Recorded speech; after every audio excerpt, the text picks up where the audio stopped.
Yeah, I don't think we're hearing the one. Go Oh. ahead. Oh, we're live. Thank you. All right. We have completed our executive session with no action to report. And I'm calling back into session the public portion of our meeting. And we will start as we usually do with our Pledge of Allegiance. So let's all just do this together. Okay, ready? I pledge allegiance to the flag of the United States of America and to the republic for which it stands, one nation, under God, indivisible, with liberty and justice for all.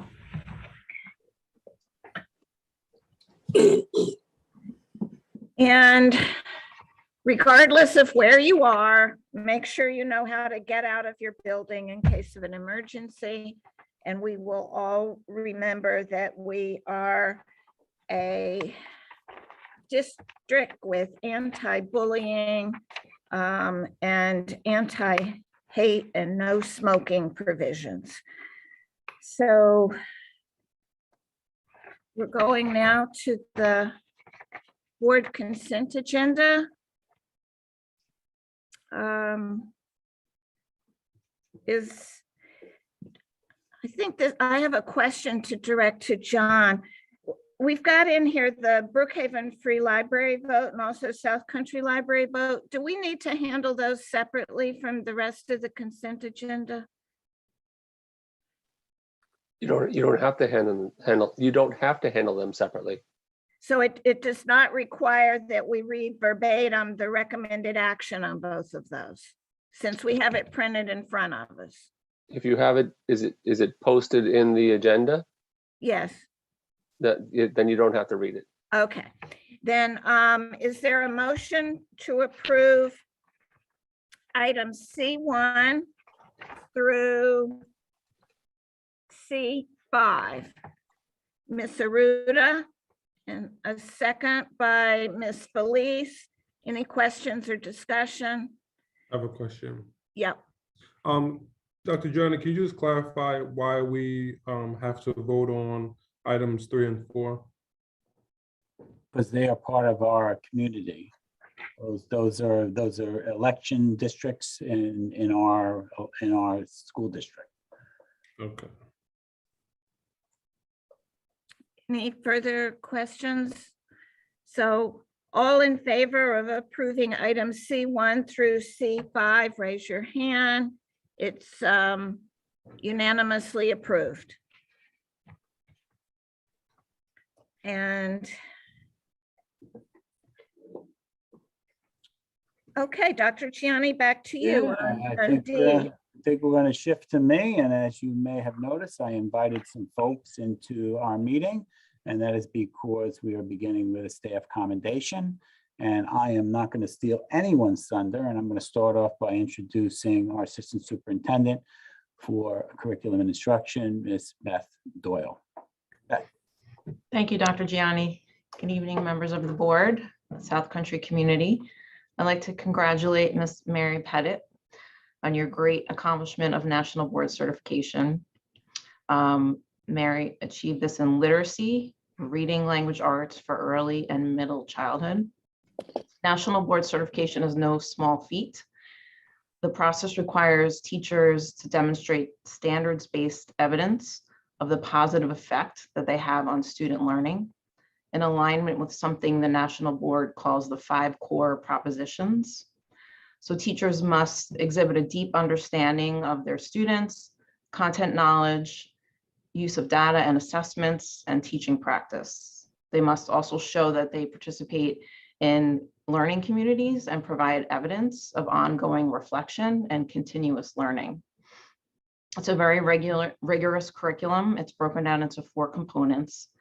And this includes online assessments, samples of student work, videos of interactions with students, reflections on teaching, and a portfolio of lessons and other data that must be completed to obtain National Board Certification.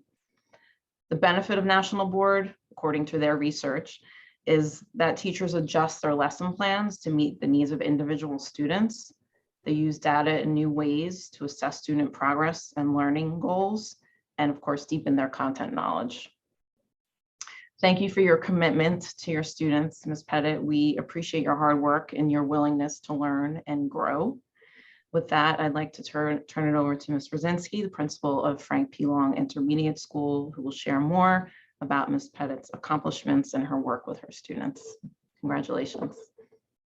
Thank you. Thank you, Ms. Doyle. Good evening, President Hayes, Vice President Trent, Board of Education trustees, Dr. Gianni, and the South Country community. I am proud to honor one of our Frank P. Long teachers, Mrs. Mary Pettit, for becoming a National Board Certified Teacher. Mrs. Pettit has been teaching for the South Country Central School District for the past 24 years, and in February 2020, during unprecedented times, committed herself to achieve this highest professional certification in teaching.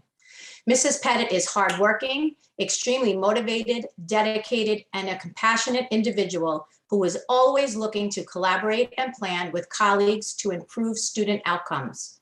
Her professional demeanor is always held in the highest regard by her supervisors, peers, and most importantly, her students. She is always readily available to lend a helping hand, no matter how big or small the task is, in order to accomplish a goal. I would also like to add that Mrs. Pettit is presently completing her second year of doctoral studies in the Educational Leadership for Diverse Learning Communities at Malloy College. Dr. Honingsfeld, Dean of the program and professional developer for South Country, has recognized Mrs. Pettit's work in co-teaching and co-planning and featured a vignette of said work in her newly published book. Congratulations, Mrs. Pettit.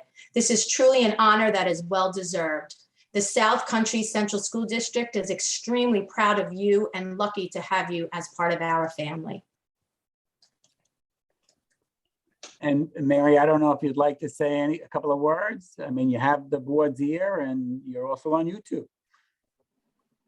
Awesome. Thank you. I actually anticipated the tears at the end of what I was going to say, but that was beautiful. Thank you so much for acknowledging my achievement, and thank you so much for inviting me to the board meeting. And I really had a couple of paragraphs prepared just highlighting my journey, but Ms. Doyle and Ms. Brzezinski pretty much did an awesome job summing it up. But I do want to say that I know that I have, well, besides my entire family that's watching tonight, I do have my students who are watching, and at the risk of sounding like I'm accepting an Emmy award, which I don't want to sound that way, I'm just want them to know, this message is for all my students who are watching, that every committee I join, every book I read, every class I take, it's for you.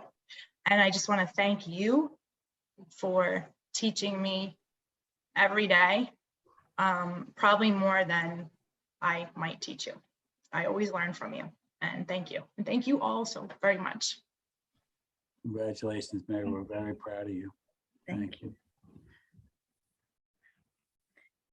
May I just make a comment? Because I know you wiped your eyes. I did a little bit also.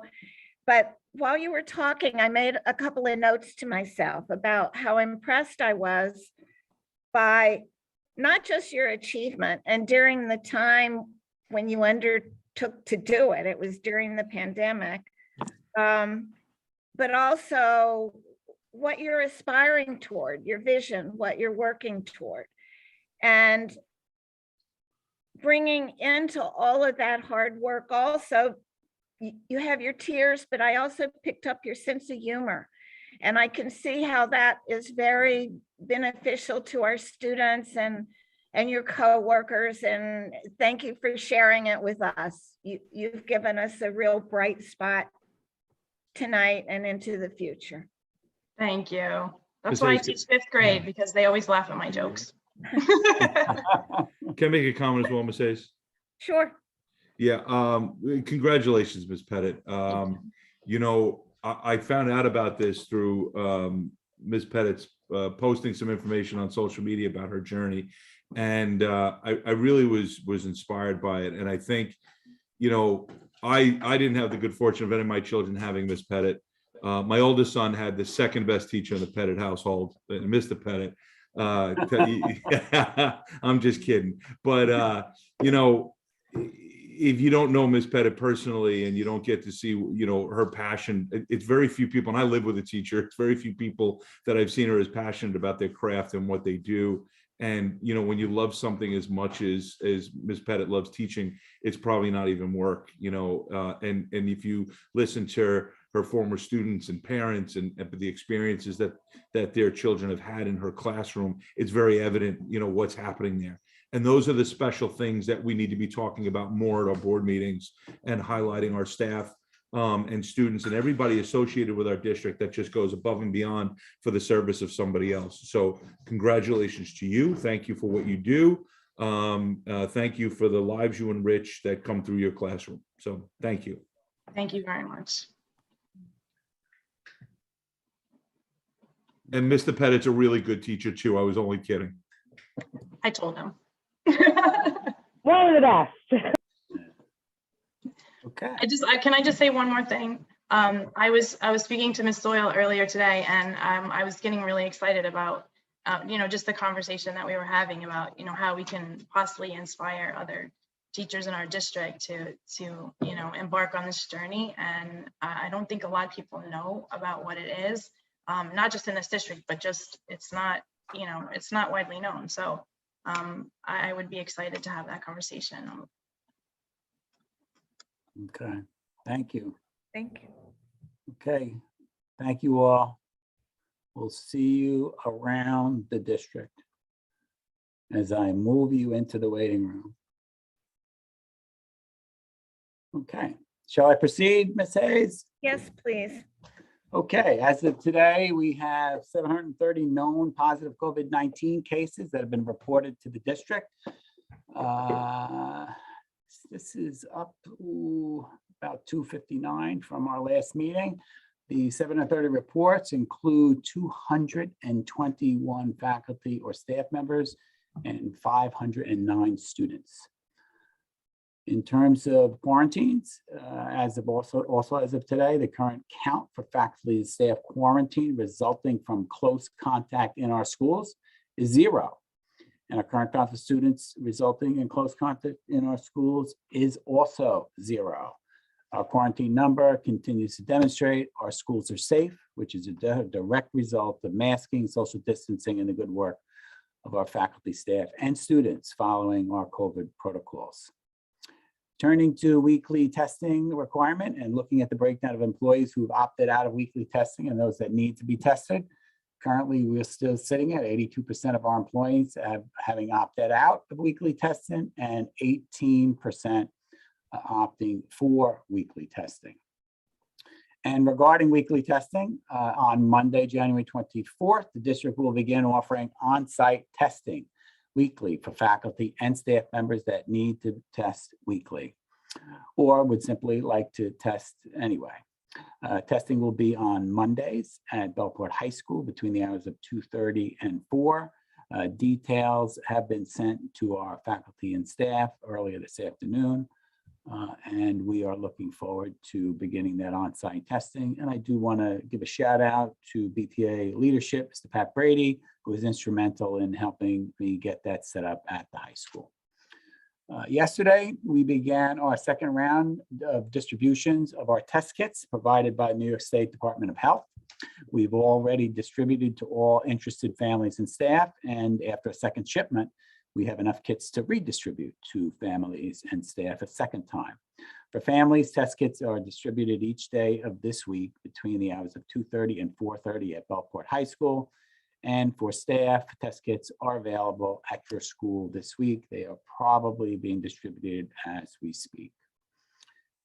And out of abundance of caution, parent-teacher conferences for the middle school on February 1st and the high school on February 8th have shifted to remote only. Earlier this year, the board will remember we did plan to provide an in-person option. The rise in uncertainty of COVID numbers, we have shifted to remote only.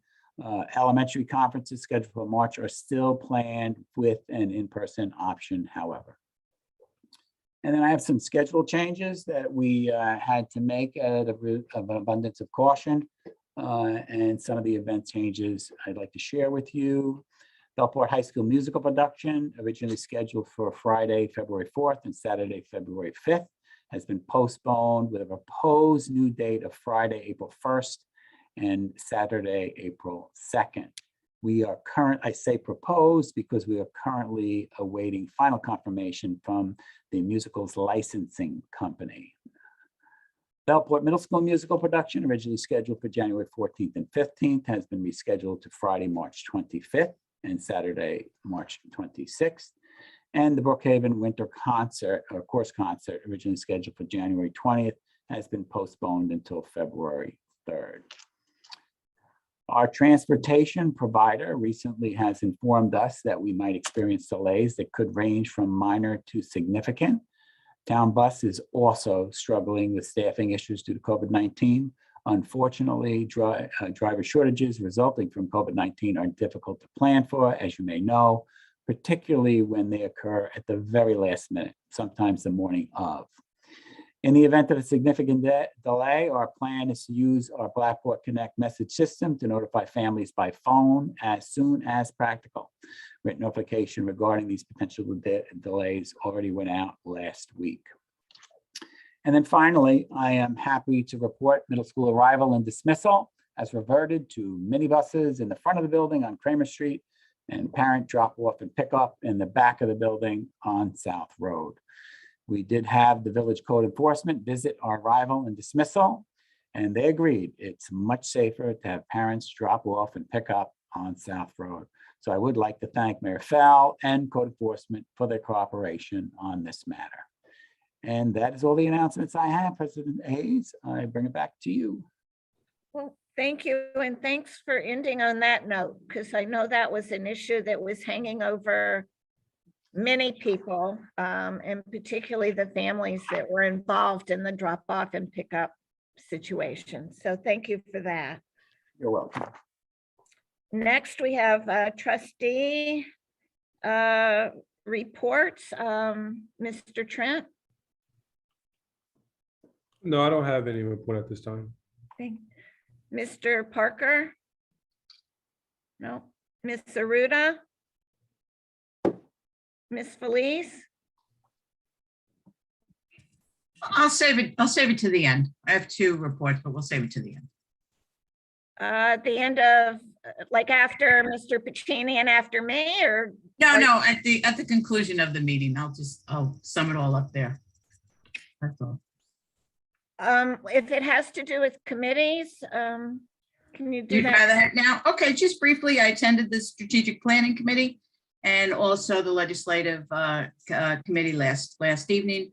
Mr. Pacini's chair of the committee, so I didn't know if he wanted to go into more detail on it, but I thought it was a very productive meeting. And, if he wants me to elaborate on anything, I will, but that's where I was for the last two committee meetings.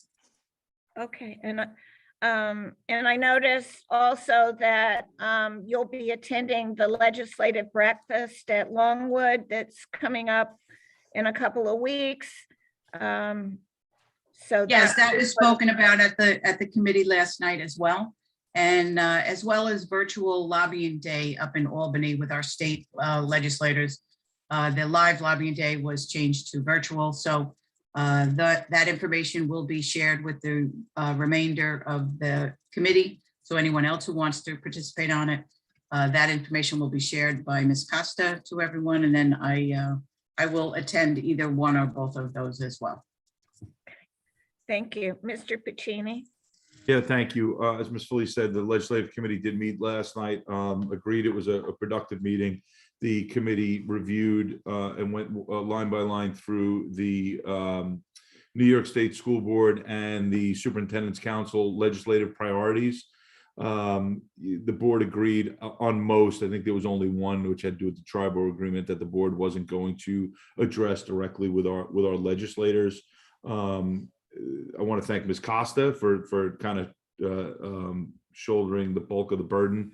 Last few months have been a challenge for me personally, so I appreciate her efforts to put all that information together. What will happen now for the board's information is we'll now go through those and try to add specific details of how each priority impacts our district, so that in preparation for a meeting with our legislators, so that we can say, you know, nutrition was one, this is why it impacts our district, you know, the technology and the gap of virtual learning, you know, the need for more hardware, the need for more personnel, and the squeeze that puts on the district in regards to the tax levy cap. Those are just some examples. So without getting into too much detail, I think a bulk of what was in those legislative priorities were supported by the legislative committee. We will put together examples and basically a PowerPoint of each priority and how it impacts our district. And I think we'll present it to the board for the board's approval, and then we'll present it to each of our state level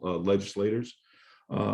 We did also talk to, that Ms. Felice alluded to, inviting the whole committee to some of these lobbying events. Just for clarification, and I didn't say it last night, so I don't know, I think Ms. Felice might have been recommending the Capitol Conference for the committee members. I don't think that is an appropriate venue, because I think you have to be a board member to attend a NYSBA event, but we should look into that. But the Longwood Breakfast for sure is something I think we should invite the legislative committee to, because I know we generally have, you know, community members, students, et cetera, present at that. So I think it would be really good for the community members that are on that committee, as well as some of the staff members who may have not ever attended that, just kind of get a breath of what it's like and hear the interaction with our legislators from federal down to local on education issues.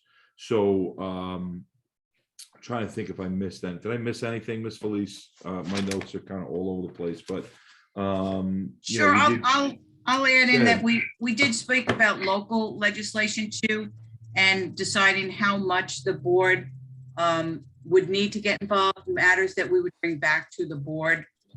First, certainly we wanted to make sure that the board was well versed on what we were referring to. We did bring up the success that our board had with Mr. Parker being appointed to the Oversight Committee on determining the ash fill at the landfill, and how those recommendations were taken, and the board, you know, voted to not put the ash fill at the landfill. But I did bring up, I think we need to go a little bit further and examine how much, you know, how much if an initiative on a local level, be it town or county or state, is affecting our district. When, you know, when do we get involved? Do we get involved? How do we get involved? And then also, I think what was very important that that Ms. Costa brought up, and Mr. Piccini spoke to very well because he had experience with it in the past, is the pilots and the payment in lieu of taxes. So those businesses that come to our area and get tax breaks to bring a business into our area, hopefully provide jobs for people in the area. But then those tax incentives affect our district and how they affect our district. And we agreed that it was too cumbersome to go into in detail last night, but that Ms. Costa was going to prepare a detailed review of just how negatively those industrial development agencies, tax reliefs, you know, how they affect our district, and you know, and how and when and where should we get involved. Yeah, to that point on the pilots, there was something, and as well versed as I think I am in regards to pilots, I did learn something last night, and it was specific to Caithness, and when that pilot does run out, that it would have a negative impact. And I'm not sure I completely understand it. So I'm looking forward to getting more information from Ms. Costa on that. One of my key issues, and has been for as long as I've been a board member, is, you know, some of the pilots, you know, whether or not you agree with tax abatements or not. I mean, I can see both sides of the argument initially, why a municipality would offer a tax abatement. My issue is when it gets extended, and we've seen that a number of times through the Brookhaven IDA. The Brookhaven IDA is the second largest IDA on Long Island, I think, maybe even in the state. And, you know, there's some examples up there, some pretty big companies that are paying less taxes than some homes in, you know, certain areas of our district. So that's something that's really difficult, is when they get extended. So I think at some point, as we get closer to the budget, it might be worthy for there to be a presentation specifically on pilots, a little bit more in detail than what we've done in the past. Because like I said, I was pretty surprised at how that information that I wasn't aware of, as well versed as I thought I was. So I don't want to speak too much on it because I might ruin it and make it sound worse than it is. But yeah, so that was it for me. So for the legislative committee, I believe that the New York State School Boards Association had also had the issue of pilots on its legislative agenda. And They did. I'm wondering if y'all have had a chance to look at what they're doing and how to take advantage of the fact that it's a larger group than just us. Yeah, there is a legislative priority for NYSBA that talks about the pilots, and that was an area where I felt it was a good opportunity for us to educate our local legislators on how those pilots impact us. Because really, I mean, that's what it is, right? The whole goal from my perspective of the legislative committee really is to make our local representatives fully aware of how all of these issues directly impact our district. Because I can assure you that some of these, when we bring it to light, they're not going to know. I mean, I've done enough lobby days in Albany to know that when you bring things, they're like, well, really, is that true? They have a wide range of topics that they have to be well versed on, and all too often some of these particular details of education and some of the priorities get lost in the shuffle. So it really is important to hone in and fine tune how it impacts our district positively or negatively, whatever is on the agenda. And then we got to hope that, common sense prevails over politics when the rubber meets the road in Albany, when they put the budget bill together and they actually get some things done that but they have to weigh, how it impacts all of their districts, et cetera. So there's more work to be done. I'm looking forward to rolling up my sleeves and with Ms. Costa to kind of fine tune some of that, sit down with the committee again, and put together the presentation, present it to the board, and then ultimately present it to our legislators. And I think from a timing perspective, we're really in a good position. I think we talked about wanting to kind of be early this legislative cycle in our meetings with our legislative representatives, hopefully, soon after maybe the Longwood breakfast. I'm hoping sometime no later than the middle of February, if we could get the presentation done before, that would be nice. I'm going to reach out tomorrow and just kind of get a time frame, a window of a week for them that they want to, because obviously, and Ms. Felice brought up a good point last night, a 2-year election cycle, it's always an election year. But I think it tends to be a little bit busier this year in our area, since we have somebody within our area that is running for governor, and Mr. Zeldin. So I tend to think that the legislators are going to be a little busier this cycle than normal, but we'll see. So, and that's it. Thank you. Ms. I think I can speak for all the board that we're glad to hear that the committee was able to meet, and I am really excited to see how thorough your meeting was. So thank you for doing that. Pleasure. I'm the last one to report here. I also attended the Strategic Planning Committee meeting, and the minutes, I think, have been posted for our review. And I attended the Equity Committee meeting, and those minutes will be posted as well. So I want to commend everybody who's been participating in the various committees, because we've got a number of, not just our faculty and staff and administrators, but parents and community members who are participating. And I think that I've been gratified to hear the contributions and the discussions, and it's coming clear to me too from your report about the legislative committee that it sounds like you're having a similar experience. So this sounds good. Thank you. I think we're up next. Ms. Hayes, before you move on, Mr. Yep. Petrini mentioned extending an invitation for the Longwood breakfast for the legislative committee. Is that something the board would like me to do? Yeah, actually, I thought that the invitation had already come out. I Well, think I it don't went to think the we- board. It went to the board. It didn't go to the committee members. We did ask Ms. Costa that Oh. last night. Um, I mean, Well, if, ask the board, I think that it's also good for the students, because I'm remembering a couple years ago, and this was before the pandemic set in, it was live at Longwood, and one of our seniors actually asked the initial question of the legislators. And, you know, our student had worked, I believe, with Mr. Budrus in the, you know, the high school social studies department to be prepared for her presentation. I think it was a good experience, and I would like to see that continue. That is that possible, Dr. Gianni? No, that's fine. I was just asking about the legislative committee. Should I extend that invitation? for that? so yes, I think we asked Ms. Costa to handle that. So, I mean, whether you want to do it or Ms. Costa's already has it in motion.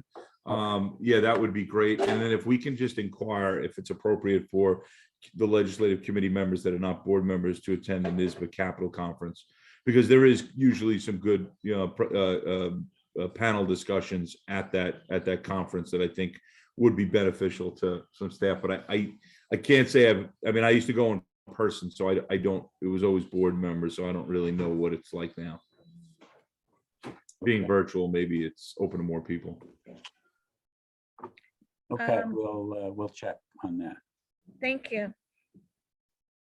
Okay, are we ready to move on?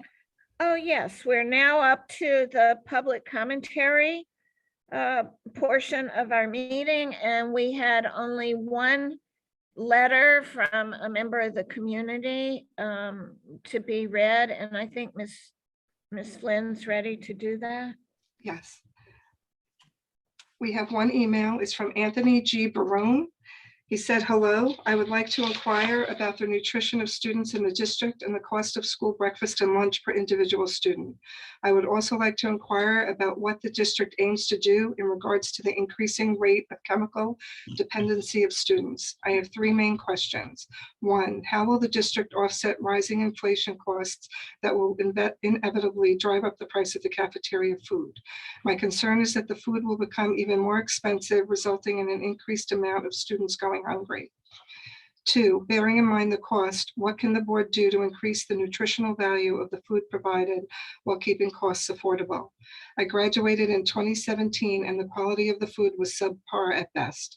I am concerned about the high cost for low quality food, which of course translates to poor nutrition found within the food. This issue is important to me as studies within the last 5 years have found a link between hunger causing behavioral issues within the classroom. My final question, what does the district aim to do to curb the increasing dependency students have on nicotine and marijuana, especially marijuana vapes? This was an increasing issue my senior year, and now, almost 5 years later, so many students around the country are getting increasingly addicted. To illustrate my fear, all vape products produce industrial metal particles when the device is heated to disperse the vape juice or wax in the case of marijuana carts. Another concern is that nicotine found in vapes is at 5.5% compared to 1.2% nicotine levels in cigarettes. I personally believe the way to combat addiction, hunger, and misbehavior is to, one, find better nutritional food at an affordable price for a heavily working class paycheck to paycheck area. Two, provide an after-school programs from 5 to 6 p.m. for all students, as well as a dinner service session. This way we feed children 3 times a day in an area affected by food insecurity. These after-school sessions could be studies in humanities, classes to earn certifications in the trades, college prep courses, or career service classes. Giving kids the opportunity to have an all-day education that is encouraged, not mandated, will drastically reduce the rate of drug dependency, hunger, and poor behavior. It will also foster a sense of community that is rapidly being lost in our community, as well as nationally. I believe this increase in dependency is also caused by alienation from wider society. Many kids feel hopeless and scared for the future of the country and the world. By giving them opportunities and training for their futures, maybe these feelings will subside and net positive outcomes will be seen by the district. Thank you for hearing my concerns. Anthony G. Barone. Thank you. So as we all know, the public commentary portion is not meant to have a discussion or response, but I would ask Dr. Gianni, can you please look into the comments? And I think the writer will be glad to hear about some of the good things that have been going on in the last few years. So, Sure, we can do that. okay. I have a question, Ms. Hayes. Mhm. On top of that, I would like, if it's possible, Dr. Gianni, can you just let the board know or look into what it would cost the district to make our lunch program free, so no student is expected to pay anything for the regular lunch? Sure. Thank you, I appreciate it.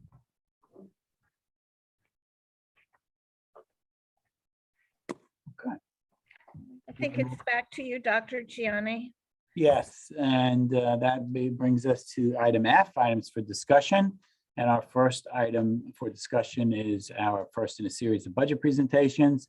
The presentation is on long-term planning and will be made by our Assistant Superintendent for Finance and Management Services, Ms. Costa. And I think you see Ms. Costa in the tile there, and I'm going to turn it over to her. Welcome.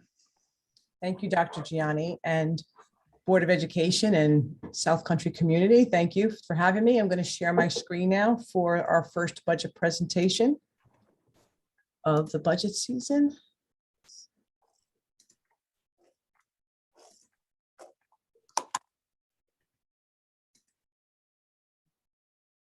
Is everybody seeing the intro slide to the presentation? Great. So again, welcome everyone to the first budget presentation of the 2022-23 budget season. And tonight we're going to talk, as Dr. Gianni said, we're going to do some long-term planning, and we're going to look at where we are as we begin the budget development process. And last year we rolled out a budget development calendar. I think it's been distributed to the board already, but this calendar lets us see where we are in the process. And tonight, the 19th of January, we're going to start our planning process. We're going to talk about reserves, fund balance, and other impacts that we currently know as we embark on the 22-23 budget cycle. So for this kickoff meeting, we're going to discuss three main areas. We're going to reacquaint ourselves with the Board of Ed priorities as they're our guiding principles as we make decisions as a district, and especially through the budget development process. We're going to look at considerations as we develop our budget. Considerations will fall in the buckets of student needs, pandemic, and then other considerations that we'll talk about tonight. And we're going to talk about our financial position, our fund balance, which are one-time sources of revenue.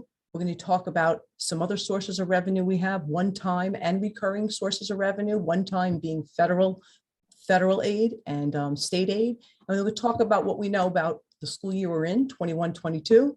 And then we'll talk about what we already know for the 22-23 school year. So as we start the process, it's important that we all come from the same base. What are our priorities? What are the board's priorities? And I think it's important enough for us to go over them in detail so that we all have the same base as we move through the next couple of months. So I'm actually going to read them so that if there's so our community can also understand what our principles are. And the first priority is provide a safe and secure learning environment that accepts and welcomes all, ensures all students have access to a well-rounded, culturally responsive education that supports their social emotional development during the school day and during co-curricular activities. The second priority, support teaching and learning aligned to the New York State learning standards, ensuring all students receive skilled instruction, leading to growth and the attainment of grade level learning expectations or above. Our third priority, review and evaluate our educational programs and develop a plan to improve programs where needed in time for the 22-23 budget consideration, specifically in the areas of equity in education, educational technology, and social emotional support for students and staff. Our fourth priority is recruit, train, and retain faculty and staff that reflects the culturally and linguistic diversity of the South Country community. Our fifth priority is to build partnerships in our learning community with all residents, increase opportunities for parent involvement and communication within our schools and our learning community, make appropriate support and workshops available to parents to assist them in supporting their children's education. And the last board priority is to develop a fiscally responsible and transparent budget, maximizing efficiency and economy, ensuring the district is using its resources to deliver the best educational program and meeting our long-range planning goals. So those are reviewing our priorities. And last year we introduced a visual of what the board priorities are. I introduced this triangle, and I introduced it so that we're all always aware that the educational program is the foundation of our district and our mission and our priorities. And it's supported by revenues and expenditures. And that's what supports our educational program. So we're going to move forward to the considerations. We're going to speak in a little more detail tonight. So as we build the budget, the first consideration that we always have is student need analysis. And the recurring theme here now for a couple of years has been the impact of the pandemic on our students. And that will show itself and continue through the budget development process. So here we are in the pandemic, building a budget. And as we said last year, this is just so the board is aware and community is aware, the last normal year of operations that our district had was 2018-19. We will be 4 years away from that as we developed this budget. And that means we have to review revenues and expenditures. We still are looking at what's normal, what's recurring, what's one time, what's new normal. It's quite amazing that we're still saying that. But as we're here to develop a budget, I just thought it was also important for us to place it in a context of students. So here I made this little table for the board and the community to all realize that, yes, the budget has been strained and has been difficult for a couple of years. There's no normal. But this is really our mission as our students, and the last normal school year for our students. This is a little chart. So a current student, a student who started in third grade, in kindergarten, is currently in third grade, and they have lived all their years in the South Country Public School District during the pandemic. And then conversely, I'll go to the end of the chart. A current 12th grader, the last normal school year that they had was in 9th grade. Almost their whole high school career has been living under pandemic conditions. So it's just to place us with, what's happening and where we are, and just to let us all know that students still only get one chance to go through our schools. And we will develop a budget with that in mind. So, and will be other considerations that we'll talk tonight. You may remember from last year, it's still out there, even though we've gone through a lot over the last year plus, but the federal and state requirements for ESSA and transparency reporting are still going on in our district. And as we develop our budget, the board and the community will still hear those terms that we're adding account codes, moving things around, all to be compliant with these federal and state reporting requirements. So now we're going to move forward into our financial position. When we talk about our financial position tonight, we're going to talk about our fund balance, which are basically consist of two categories: our reserves, which are specific purposes, and our unreserved fund balance. We're then going to move our way into revenue. We're going to talk about state aid. We're going to talk about foundation aid and where we've been as a district and where the state is with foundation aid and what we know today about foundation aid. We're also going to talk about the federal pandemic aid that we received last year. And lastly, we're going to also talk about for 22-23, what do we know now about revenue, about everything? There are some things we know that will impact us as we develop the budget, and we should all be aware of that as we move through the process. So we're going to now talk about our reserve funds in detail. This is a summary of all the reserves that the district currently has. We're going to look at it. This is just the words. These are the reserves that we have. And now we're going to look at it in a more financial way. This is that same information in a chart for the board and the community.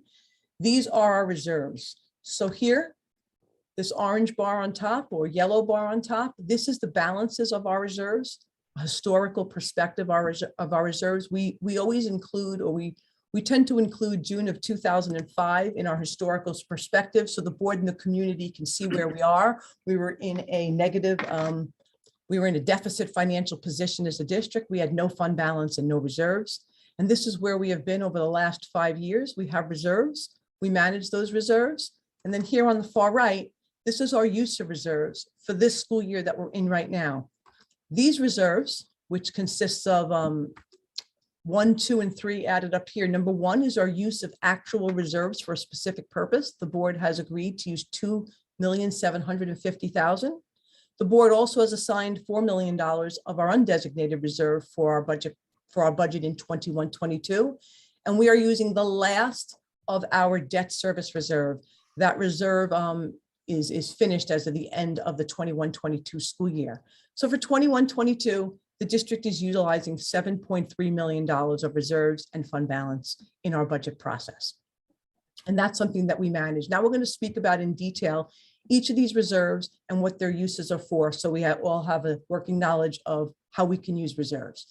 So we'll start with our workers' comp reserve. So our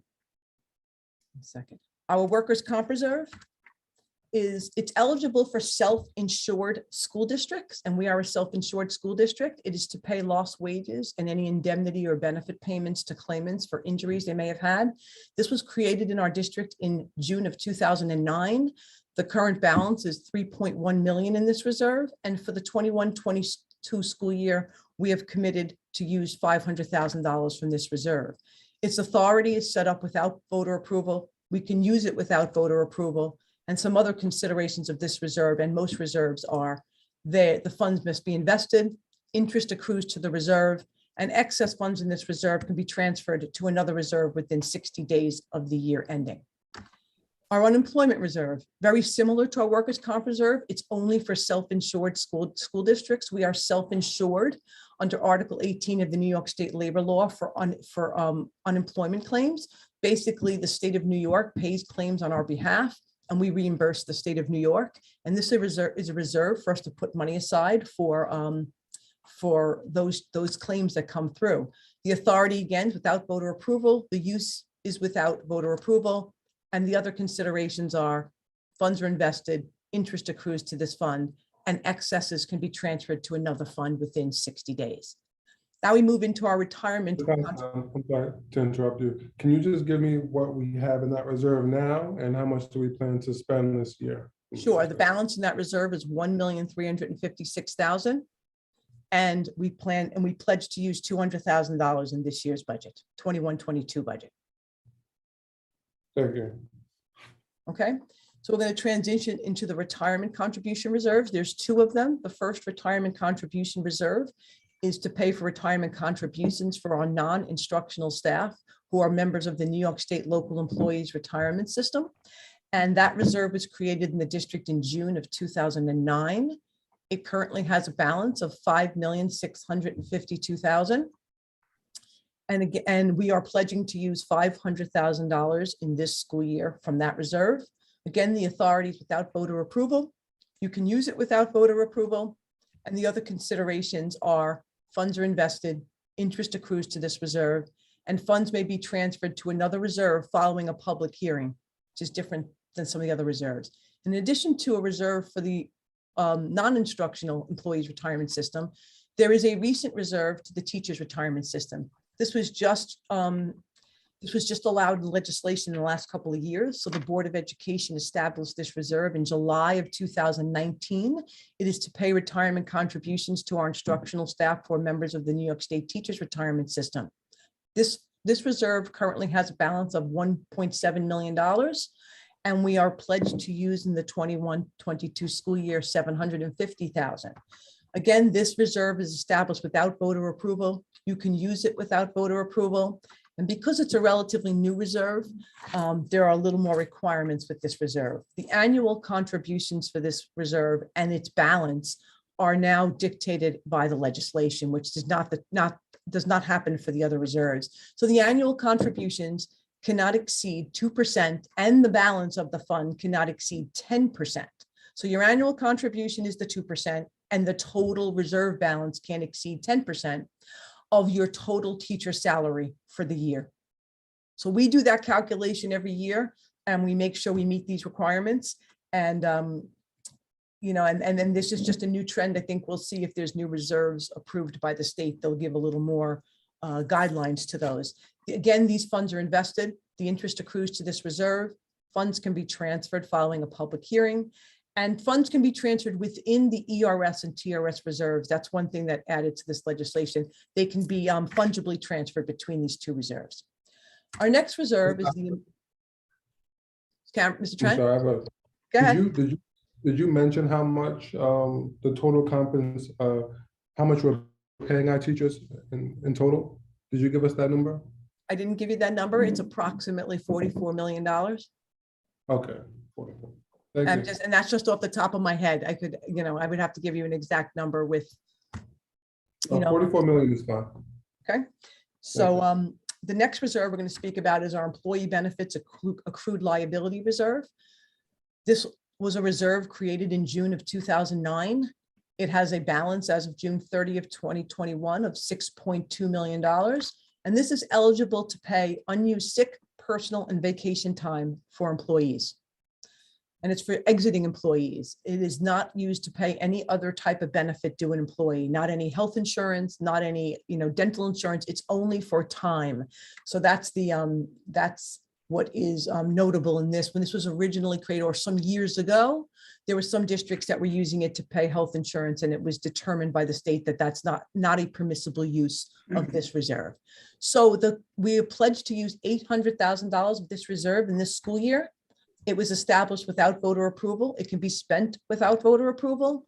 And the other considerations is it must be invested and interest accrues. Next, we move into a capital reserve. Now, a capital reserve is used to finance projects that you would bond. So you're saving money instead of bonding. And this is what a capital reserve is for. We've had a couple meetings recently where we talked about our capital reserve and some uses of that money. This was created, capital reserves are created, you'll see here, they must be established by voter approval. So this is a reserve that you need a referendum. And we went on May 17th, 2016, we went for a referendum to our public.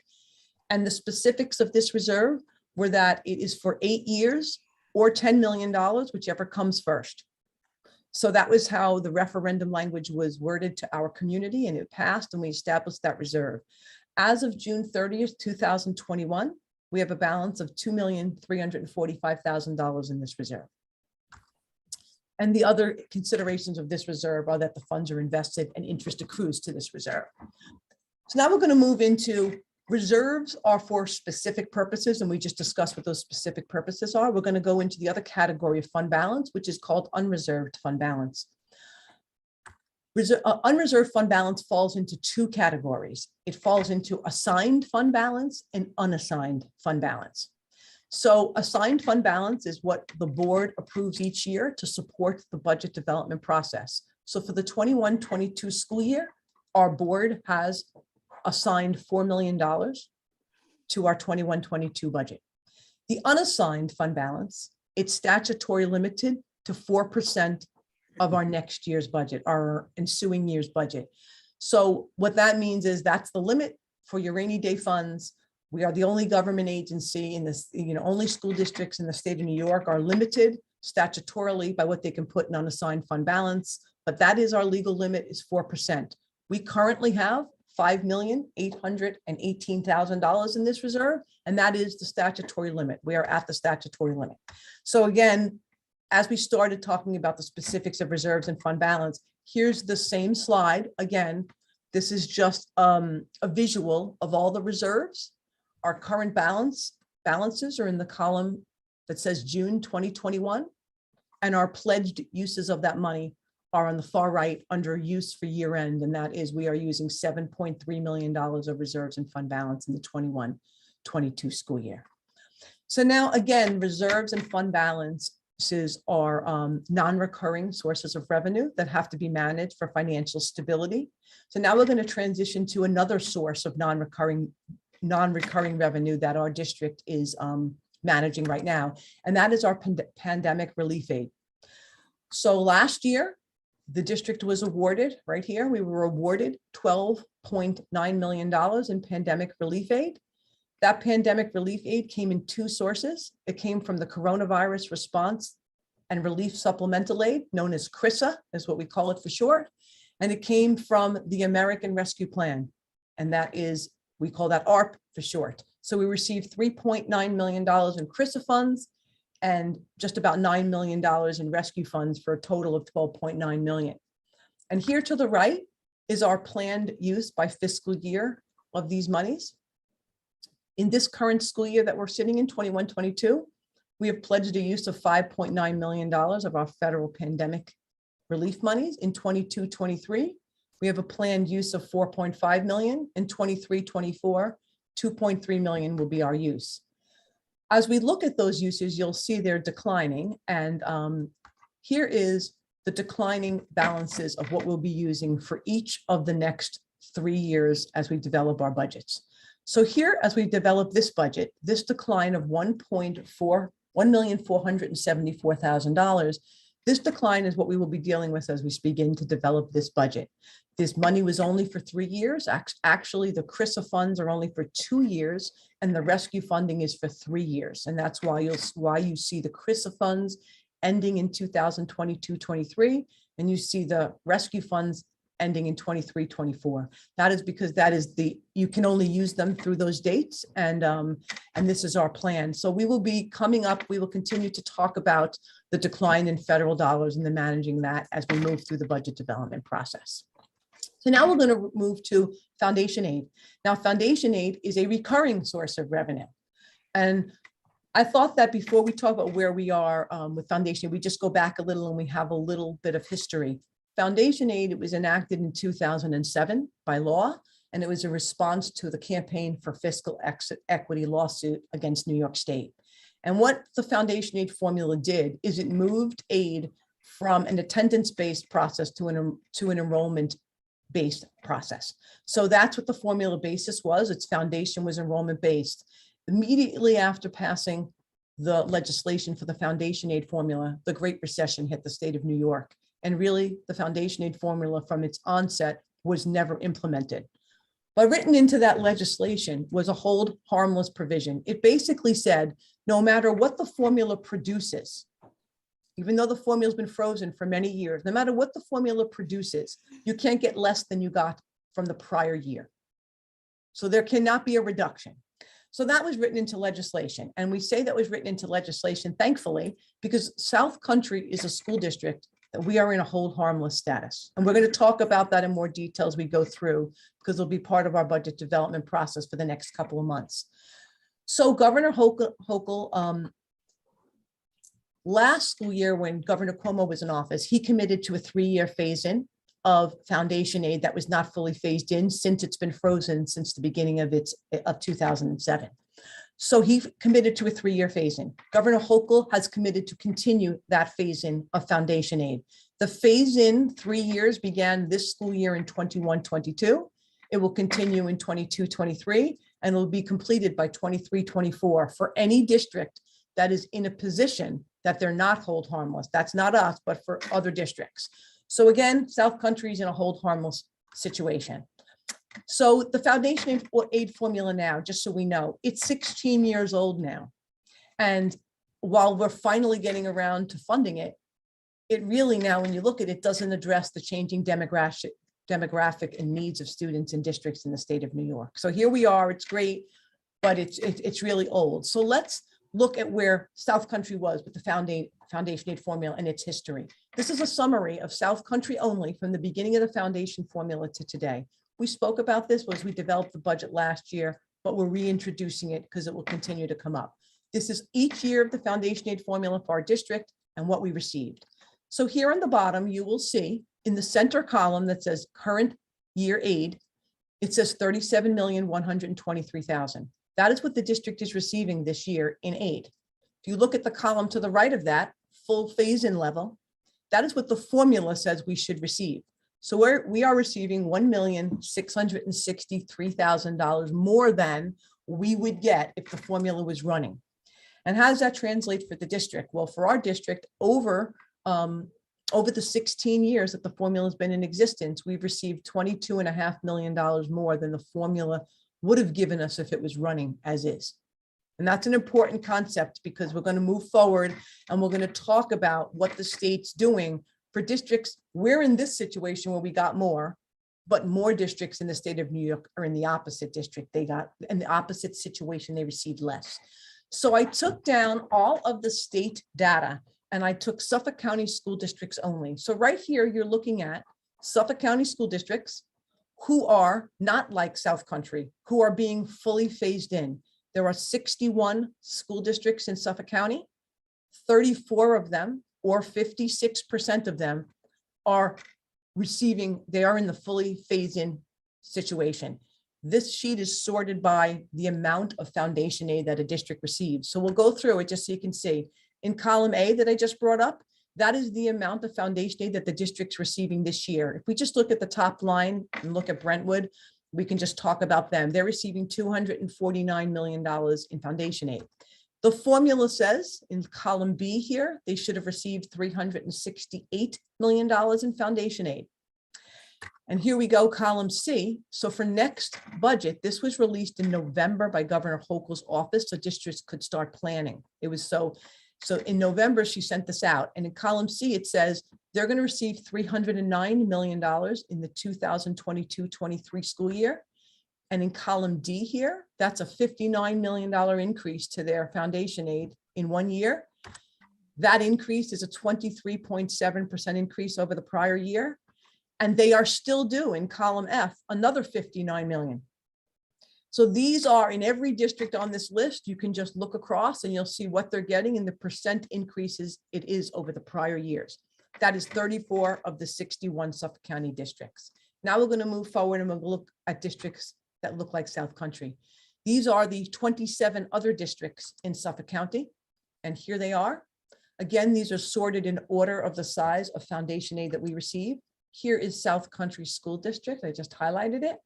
South Country School District is the second largest district on this list receiving foundation aid. And this, again, column A shows us what we're receiving in foundation aid, 37.1 million. Column B says what we would receive if the formula was running. Column C shows what we're going to get in 22-23, same amount that we're getting this year, 0% dollar increase, 0% increase, and we're due nothing in the future either. So these are districts that look like us and are like us. The most likely cause of being in a hold harmless situation is that you have declining enrollment. And that's really where that drives most of this. But this was as of November. And yesterday, there's no slide on this. I'm just going to speak to this because it's hot off the presses. Yesterday, the governor had a press conference of her state budget proposal. And today, state aid runs were released from individual school districts. Districts in hold harmless position like South Country, instead of receiving 0% increases, they received a 3% increase, a de minimis increase, and a foundation aid. For South Country, that due minimum of 3% is $1.1 million. But I have to note that our total state aid for our district has declined by $4.1 million for the district on the state aid runs that came out this morning. This is related to a decline in building aid, and we're looking into it in more detail, and we'll provide additional details when we have that. So that is what foundation aid, some of the history where we are, and this will be a recurring conversation as we continue to build our budget. So as we move past this, additional budget factors that we know of as we build our budget is there's been lots of conversation about inflation, and everyone I'm sure has been hearing that. And the tax levy growth factor, which is part of our tax levy limit calculation, is driven by the inflation growth factor. So the inflation growth factor is the change in inflation from 1 year to the next. So last year, inflation was at 2.3%. This year, it's at 7%. And the growth rate, the difference of those two numbers is 4.7%. But we're capped at 2%. And we're going to look at a visual of that in a second on the next slide. So that means that 22-23 school year is the first year of significantly a growth rate of inflation that is significantly past 2%, which is highlighting some of the problems of the tax levy limit calculation. So, and again, that is all a function of the consumer price index and inflation. And we're going to look at both of those in a little more detail. So we have this basis as we move forward and we develop our budget. So let's take a visual of the tax levy growth factor.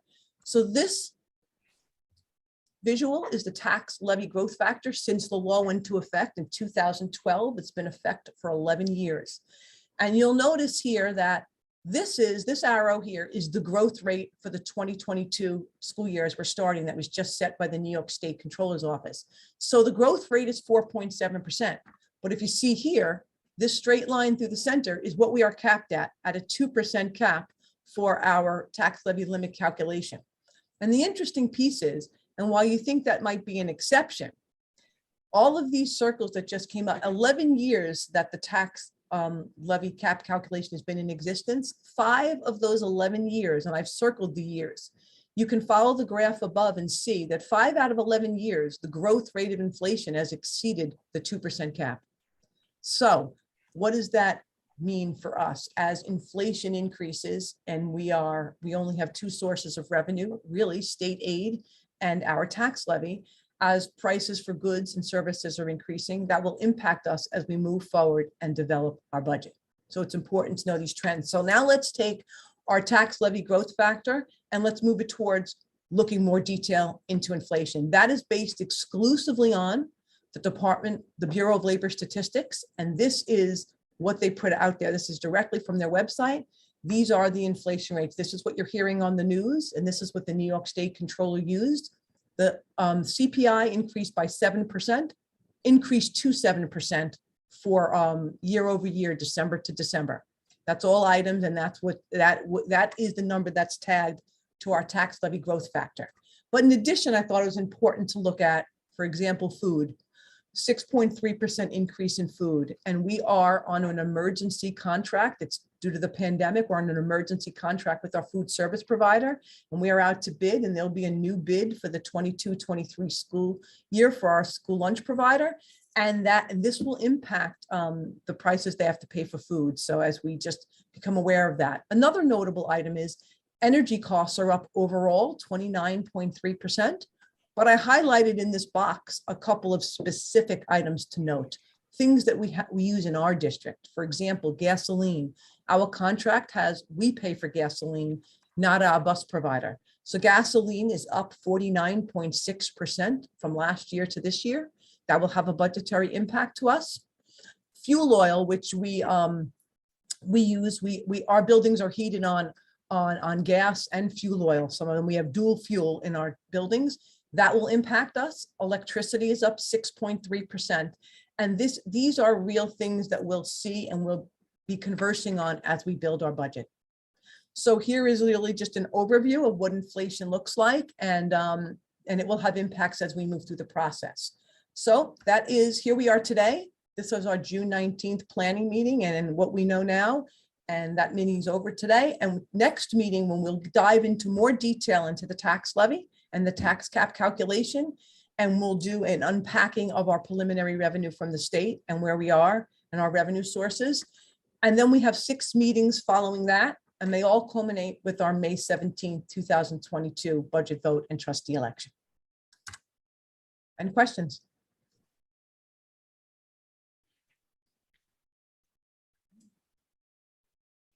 Can you unshare your screen, Christine, so Ann can see everything? Yeah, thank you so much. No problem. Okay, I see some trustee faces, but is there a hand up? Anybody have a question? I don't see one. I guess that speaks to how thorough your presentation was. Great.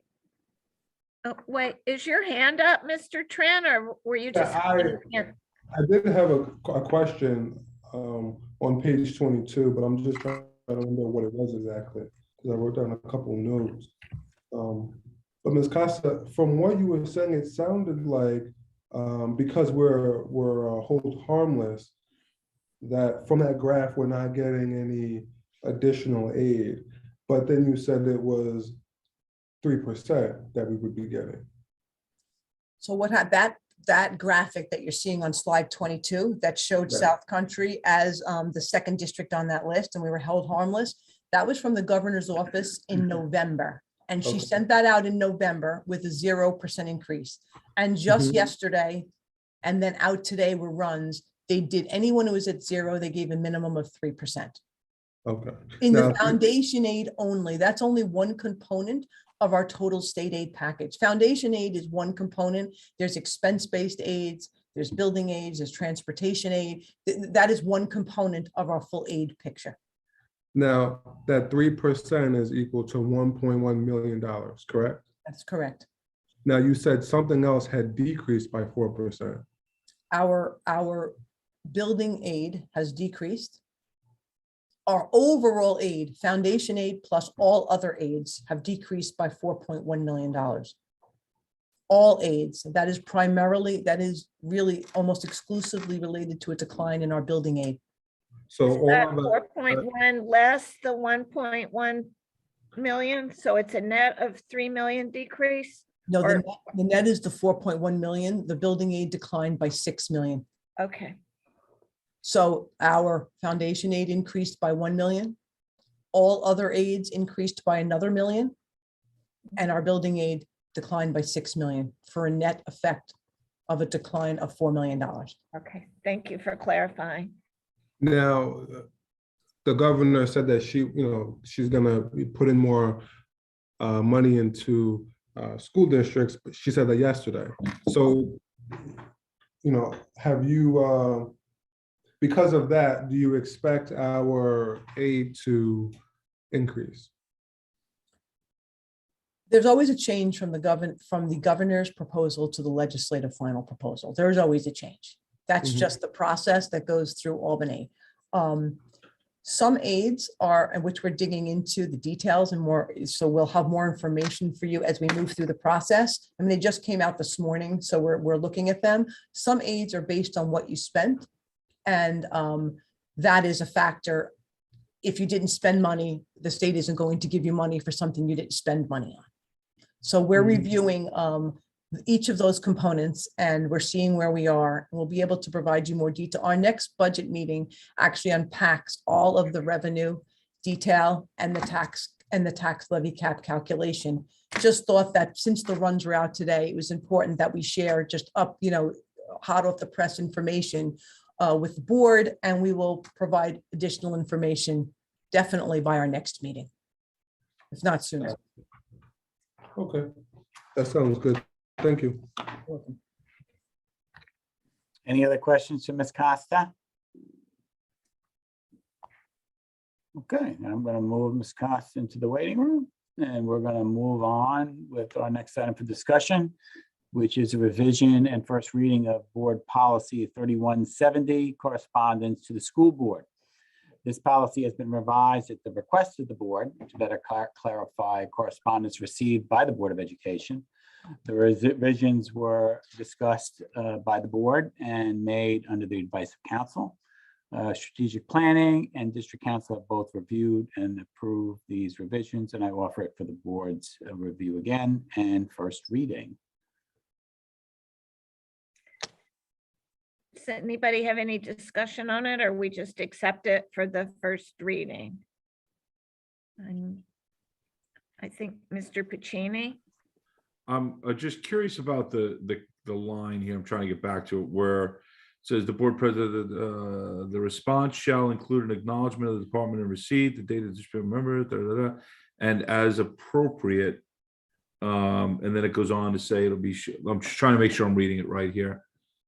Answer all correspondence, the respondent shall include, this is talking about the board president's response, correct? Let me see where you're reading from, because that language I had recalled had to do with everybody giving copies to everybody as appropriate. Sure. That was where I thought guess I was on the red line version. So what it says, members that shall forward a copy to the correspondence to all members of the board as appropriate. What does that mean, as appropriate? And I guess what I'm getting at is that there's a time that a community member may reach out to one of us that we know and say, hey, who's the new, principal going to be? Or I don't know. I'm just trying to understand if there's an expectation that every single communication, not every communication is appropriate for the entire board. So that's what I'm trying to understand, what the differentiation will be. Does that make sense? Yeah, John, can you speak to that? So according to this policy, the board president would answer all correspondence to the board and also distribute all correspondence that comes in to the board. And as appropriate, shall state that the board president will forward correspondence for the superintendent of school to the superintendent of schools to address content. So my understanding that this is envisions that the board president will receive the correspondence, will distribute the correspondence to the board, will respond to the correspondence saying, received your letter, it was distributed to the board, and state when it was distributed.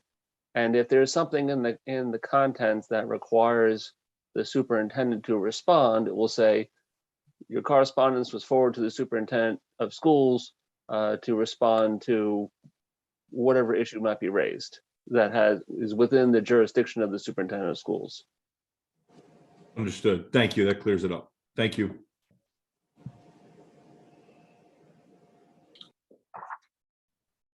Okay, first reading? Yes. Okay, so then I'm going to move on to curriculum. And administration recommends approval of curriculum items reflected in schedules G1 and G2. Is there a motion to approve curriculum items G1 and G2? I see Ms. Aruda, a second by Mr. Parker. Questions or discussion? Seeing none, all in favor? This one is unanimously approved. And I now like personnel, and administration recommends approval of personnel changes reflected in schedules H1 through H6. Just to remind the board, an item was added. I don't know if y'all refreshed, but you should see that item. Have you refreshed? Is it H6 as a separate item? Can you tell us what item number it was? Because I'm looking for it and I don't see it, and I did refresh. It's going to be a separate item, H6. Let me. Okay, so it's not on the agenda piece. Not on the, it's an addendum to the agenda. I see it. Thank you. You're welcome. So where would we find it? I'm not finding it right now. Okay. I had to refresh twice, Cheryl. It's Okay. not on the doc. As I see it, it's not on the document that has all the other pieces to it. All right, let me give it one more try. Yeah, I had to refresh twice before one came up. And where did you see it, Ms. Aruda? Because I'm. It's H6 under board consent agenda, personnel. It did pop up there. But it's not in the document. It's its own separate document, correct? That's what H6 is. Yeah, I just want to be.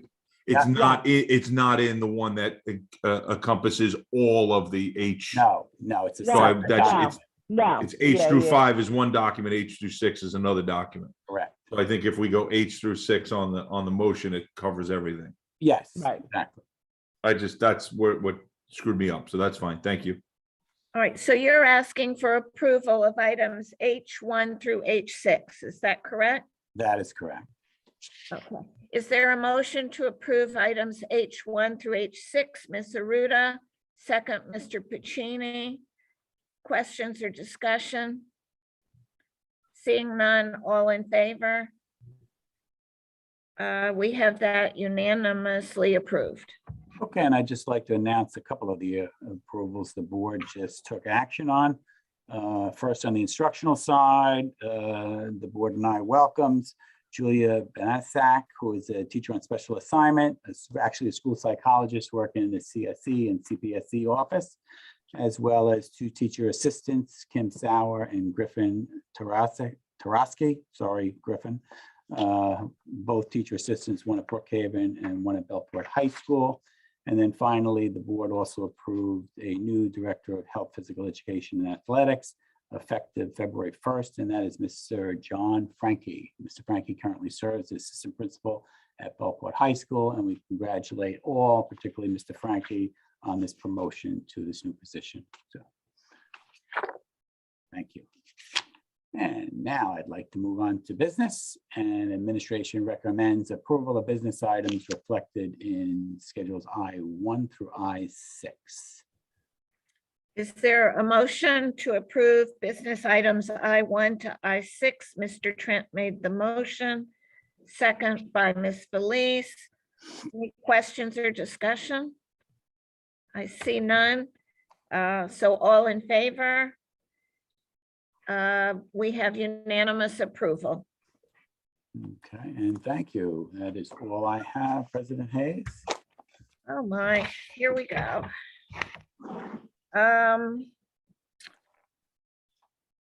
No more public commentary. We dealt with all of our comments to the board in our earlier session. So we're now on to closing remarks. Let's see, Mr. Trent. Yeah, I have a lot of questions, but I'm going to just submit them to Dr. Gianni in writing, and I'll just CC the board on those. Thank you for doing that.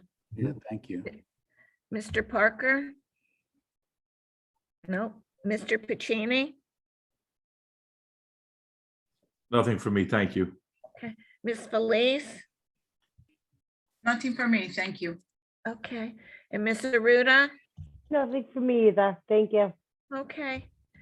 So I will ask that famous question. Is there a motion to adjourn? And I see my motion maker, Mr. Trent, and it's seconded by Ms. Felice. All in favor? I think some hands were up in anticipation. So thank you and good night.